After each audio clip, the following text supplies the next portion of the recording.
It's the kind of cry you don't forget. Not the loud, theatrical kind, but the quiet, broken kind that tells you something inside a person is cracked, clean in two. It was just after 10 on a Tuesday night when we heard it at the door. Karen opened it to find her friend Chloe standing there, face blotchy, clutching her arms like she was trying to hold herself together. One look at her and the cheap beer I was drinking turned sour in my stomach. She stumbled in, and through choked sobs the story came out. About him, her boyfriend, Julian. The yelling, the names he called her, the shove. He'd told her she was worthless. He'd made her feel small.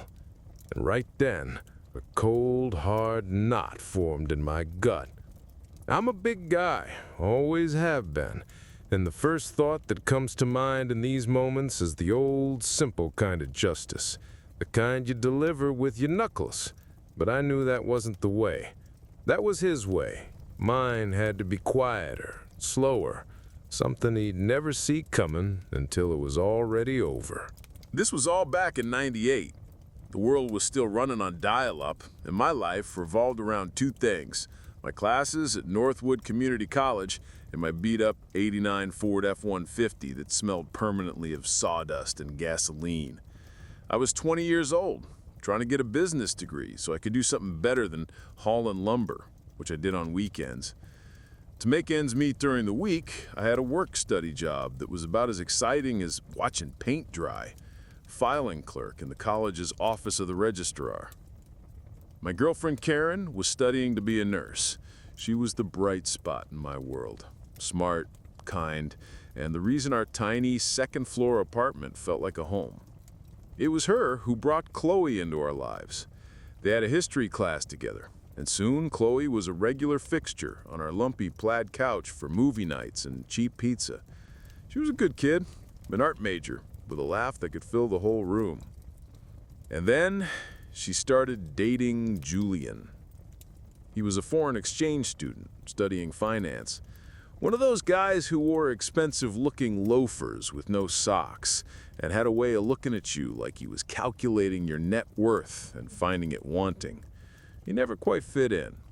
On the handful of occasions he came over, he'd just sit in the corner, nursing his single beer for 2 hours, scrolling through his tiny Nokia phone. He wouldn't join our card games, called our movies provincial, and once made a comment about my truck looking like a relic from a forgotten civilization. He wasn't just quiet, he was disdainful. It was clear he thought we were all beneath him. We all saw the red flags, but Chloe was smitten. She'd make excuses for him.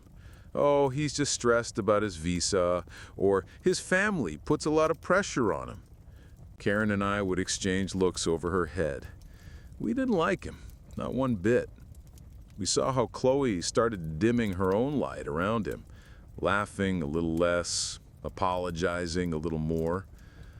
But she was her friend, and you can't choose who your friends fall for. You can only be there to pick up the pieces when it all goes south.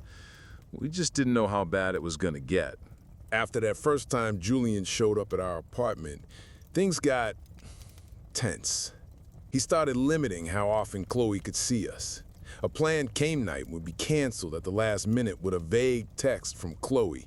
Sorry, Julian's not feeling well. We knew what that meant. It meant Julian had put his foot down. One afternoon, I saw him on campus, walking near the library. He was a step ahead of her, talking in a low, sharp tone I couldn't hear. But I could see his hands, jabbing the air, punctuating his points. Chloe was just staring at the sidewalk, nodding, her shoulders slumped.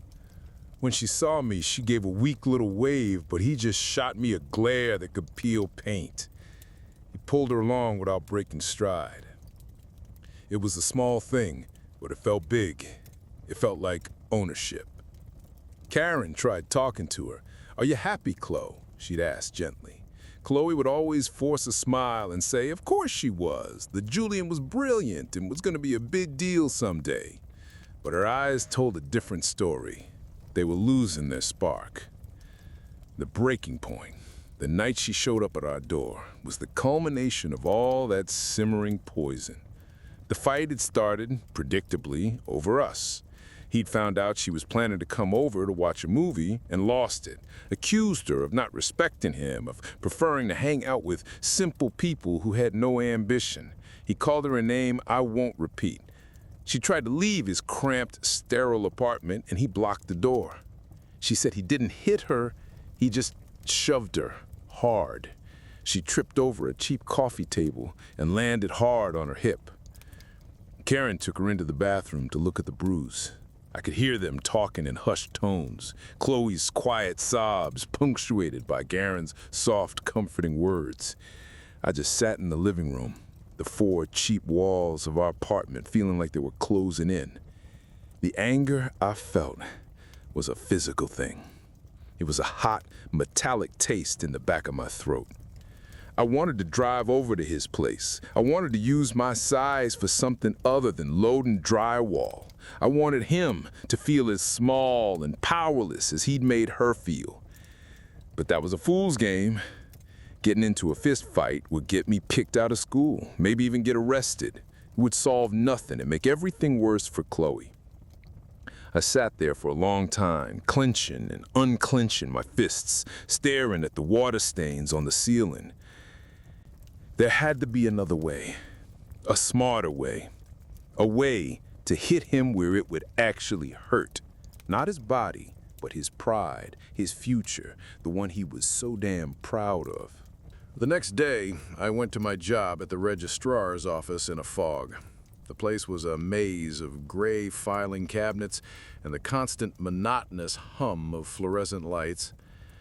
My boss, a kind, nearing retirement woman named Mrs. Gable, took one look at me and said, "Frank, you look like you wrestled a bear and lost."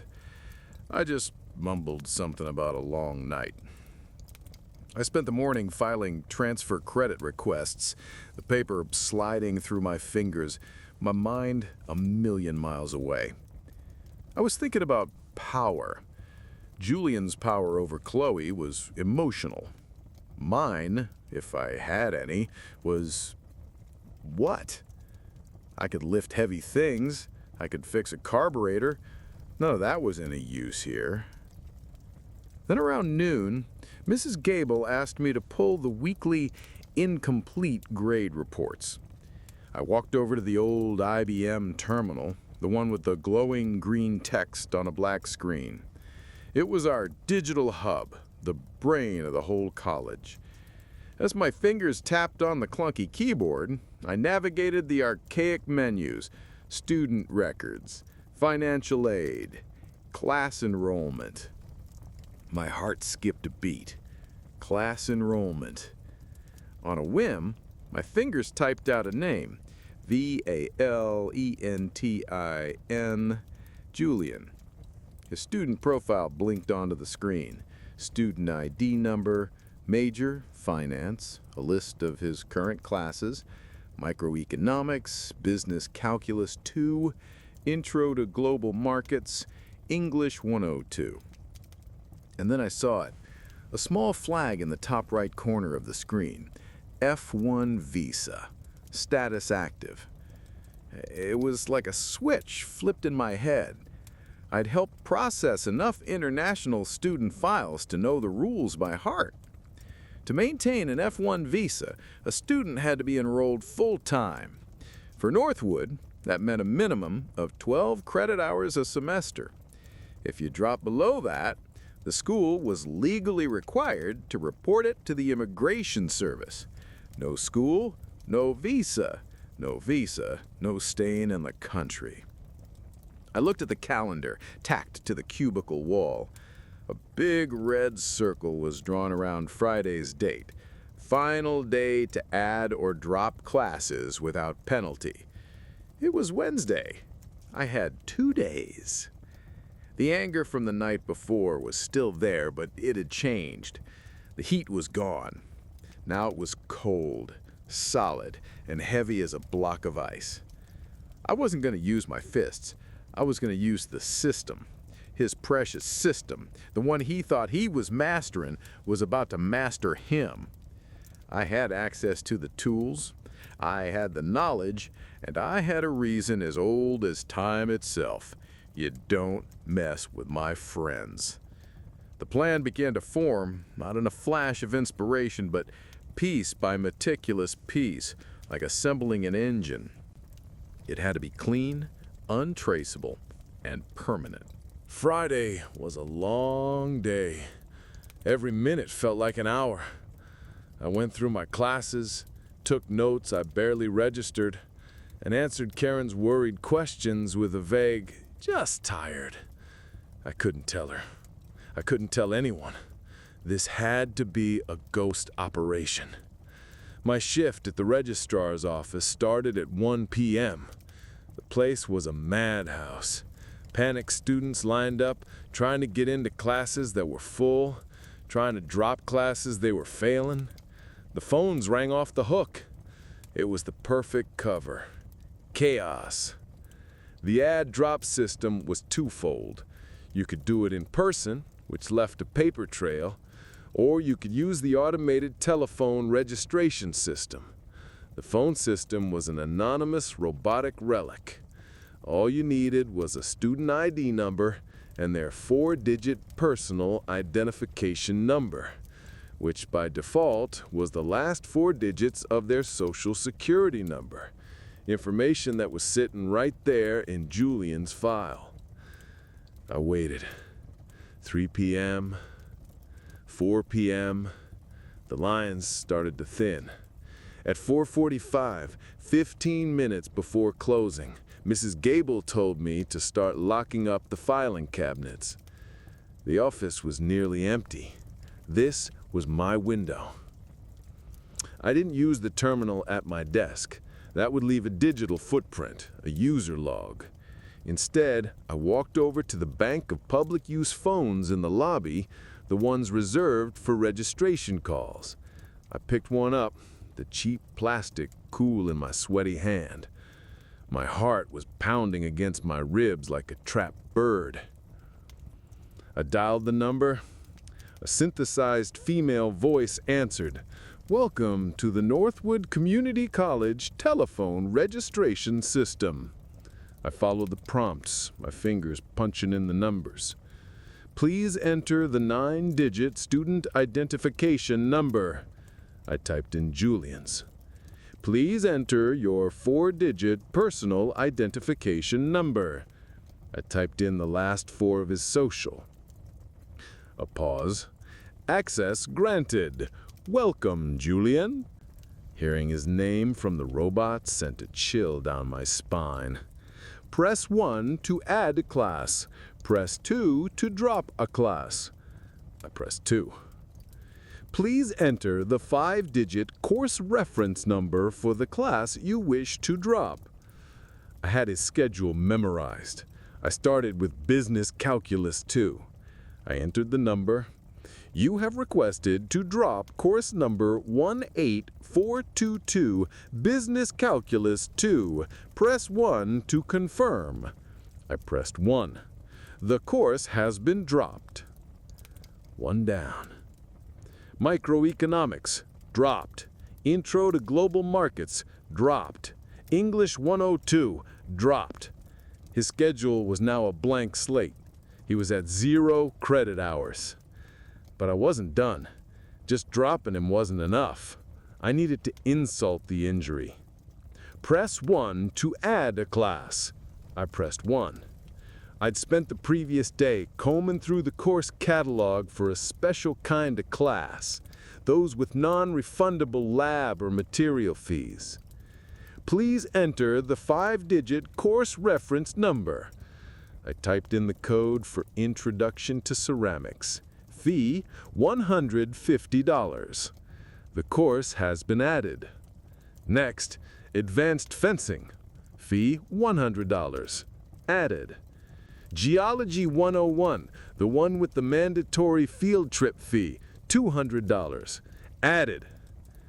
By the time I was done, Julian was no longer a finance major on the fast track to success. He was a part-time student of pottery and sword fighting, and he now owed the school an extra $450, a debt that, until paid, would put a hold on his account, preventing him from registering for anything else or even getting a copy of his transcripts. I hung up the phone. The lobby was silent. I walked back into the office, locked the final cabinet, and said goodnight to Mrs. Gable. As I walked out into the cool evening air, I didn't feel triumphant. I just felt quiet. The knot in my stomach was gone. I played dumb for the next few days.